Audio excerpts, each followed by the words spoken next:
Unsub చేసుకున్నారు, ఛానల్లోంచి బయటకు వచ్చేసినారు.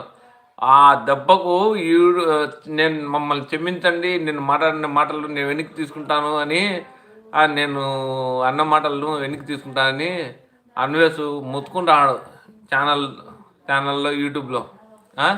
చూడు, మనము నోరు ఒకసారిగా బయటికి తీస్తే వచ్చిన మాట నోట్లో నుంచి ఎంత తలకిందులు అయిపోయిందో చూడు అన్వేష్ది. ఇంకా ఇంకా ఈరోజు కొంతమంది పోతారు, రేపు పోతారు, ఛానల్ ఊరికే డమ్మాలన్నీ కింద పడిపోతాయి. అప్పుడు ఏంది పెద్ద ఛానల్ ఒకటే పరి డమ్మాలు కావడము, మన నోరు మనల్ని దెబ్బతీసేసిండు. నా వెనక 6 కోట్లు ఉంది, 10 కోట్లు ఉంది అంటున్నాడు. ఆ డబ్బు ఎన్ని రోజులు ఉంటుంది? అయిపోయా. ఏంటంటే నచ్చలే. ఇప్పుడు మనము చూస్తూ అతని వీడియో చూస్తే ఆ నెట్టు చూసాను తమ్ముడు, ఆ నెట్టు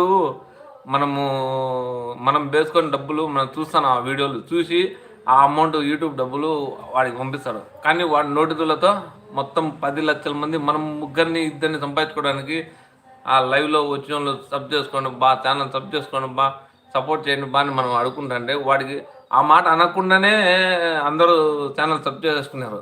కానీ ఈరోజు ఆ మాట చెప్పకముందే అందరూ వెళ్ళిపోతున్నారు, విని అందరూ బయటికి వెళ్ళిపోతున్నారు. ఎంతమంది బయటికి ఉన్నారు? 10 లక్షల మంది అంటే